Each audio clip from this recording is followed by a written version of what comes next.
Julieta Arceo Martinez, taga-Tondo ko.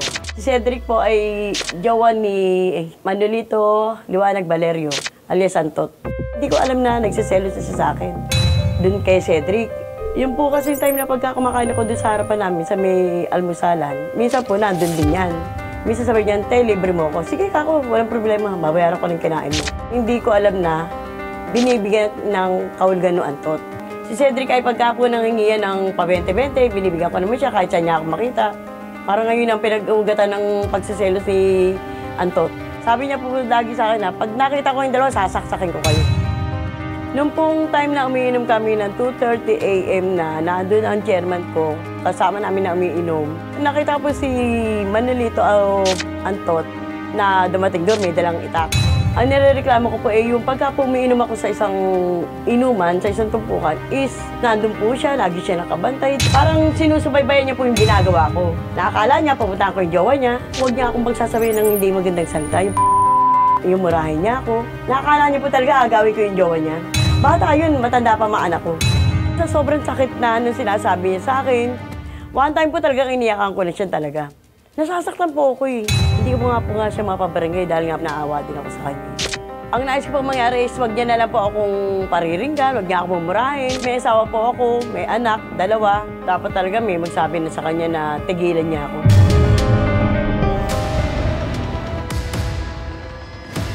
Ako po si Manolito Valerio. Dati ko pong nagkasama sa bahay. Sino? Si Cedric.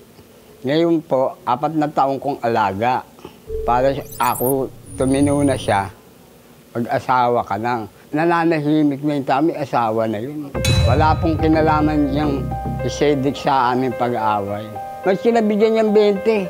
Nakikita ko ba yun? Ba't sasabihin niyang ganun? Ba't malalaman ko bang binibigyan niya ng 20 yun?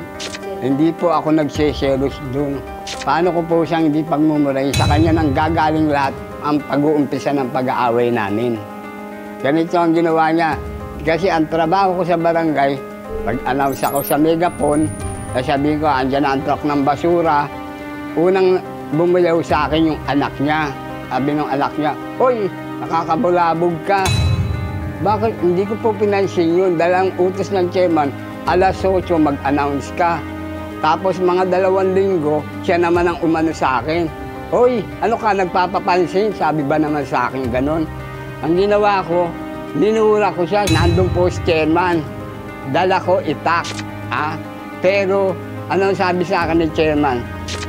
"Sino inaano mo?" Sabi ko ganon. Inahabol ko yung nanloko sa akin. Nandun lang siya nung araw na yun, nasasabihin niyang inanawan ko siya ng itak. Nanawagan ko na sana yung magbago siya. Naturingan treasurer siya. Bastos ang bunganga niya. Marami na pong nakakaaway sa barangay namin.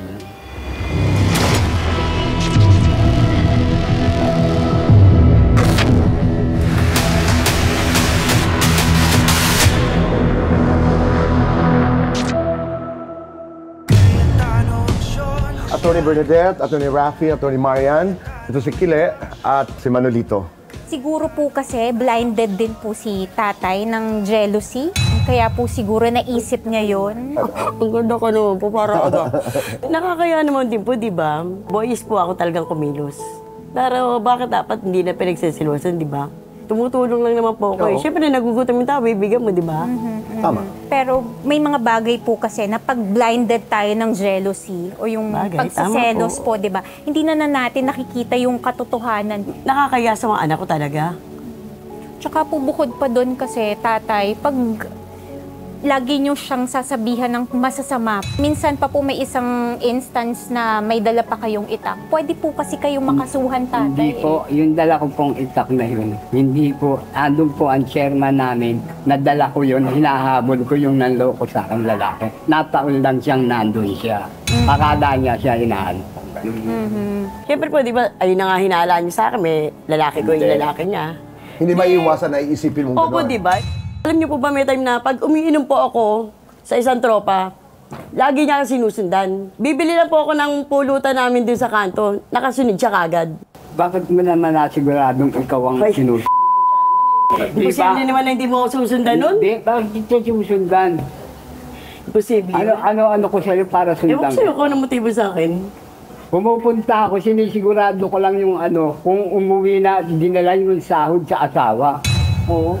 O, bakit ikaw ang pupunta? Sino po yung dinalang sahod? Sino po? Yung pong Cedric. So hanggang ngayon, kayo pa rin ho ni Cedric? Hindi na kami noon. Gusto ko lang sabihin, Tito Boy, no? Pero yung akala natin na pag sunod-sunod sa isang tao, na wala naman tayo intensyon, pero doon sa taong yun, nakakairita, na may pagkamalisyoso, na naiirita yung ibang tao, may kaso tinatawag dito. Tawag po dito ay unjust vexation. So, yung bagay na nakakairita, pwede mo ikaso. May tinatawag tayo circumstantial evidence. Kagaya nito sa pananaw ni tatay, hindi naman kita sinusundan. Pero pagka pinagtagpi-tagpi mo yung kwento, maaring tama yung kwento ni nanay. Gusto ko lang i-add, kasi itong crime na unjust vexation, catch-all phrase siya. So, hindi lang siya yung pagsunod sa isang tao. Kino-cover din niya yung constant na pagmumura or constant na pagsigaw. Kasi nabanggit kanina ni ma'am na palagi siyang minumura, palagi siyang sinisigawan. Totoo ba yun? Minumura niyo po siya? Kaya ako po siya namumura. Lagi po siyang nanguunang umaano sa akin. Ako nananahimik ako kung magparinig siya, gano'n na lang. Okay lang po. Kung ayaw niya pong aminin. Ay, tama yung sinasabi ko. Ayan ang Diyos. Nakaano sa ating dalawa. Tingin ko po kasi masyadong maliit lang naman yung barangay nila. Hindi po ba kayo magbabati po, kung mag-uusap po kung ano po bang pwedeng pong yung gawin dalawa? Para po, di ba, once and for all, masettle na. Kasi ang hirap naman po, iinom po si nanay, na iniisip niya po, sinusundan niyo siya. Kayo naman po, ayaw niyo iisipin, na iniisip niya, na sinusundan niyo din siya, di po ba? So ano po ba ang pwede nating magawa? Sana po, kahit saan po ako magpunta, wag siyang aalis din sa pwesto niya. Kasi halatang-halata po eh. Pagka po ako uminom dito, nandito siya, aalis po ako sa upuan ko, bibili lang. Nawala siyang bigla eh. Asan siya, nandun kagad. Kahit kailan ka uminom, hindi kita sinundan. Sana nga. Tandaan Ayun mo na po. yan. Okay, ano po yung pwede nating maging arrangement para po maayos lang natin to? Pag umiinom po si nanay, pwede po bang nakapwesto lang kayo dun sa mahaba Oo, niyo? doon lang ako. Di ka nagpupuwento, wala kami ng mga kapwa ko senior doon. So, kailangan talaga ipagpatuloy ang pag-uusap na ito. Yung team natin ay samahan sila. Maraming salamat sa inyong pagdalo sa amin dito sa ating munting programa.